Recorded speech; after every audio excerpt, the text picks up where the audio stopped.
குப்பை வண்டி வந்துருக்கு. எஸ் எஸ் முருகா. ஆயிடுச்சுக்கா.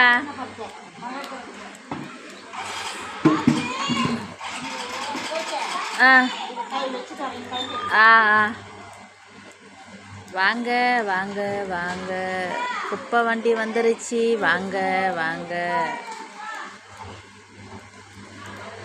இந்த பாதலத்தின் சொந்தக்காரனவர் இந்த உள்ளத்தில் சொந்தமானார். அவர் வரும் நாளிலே கரமசைத்து அந்த கூட்டிற்கு சென்றிடுவார்.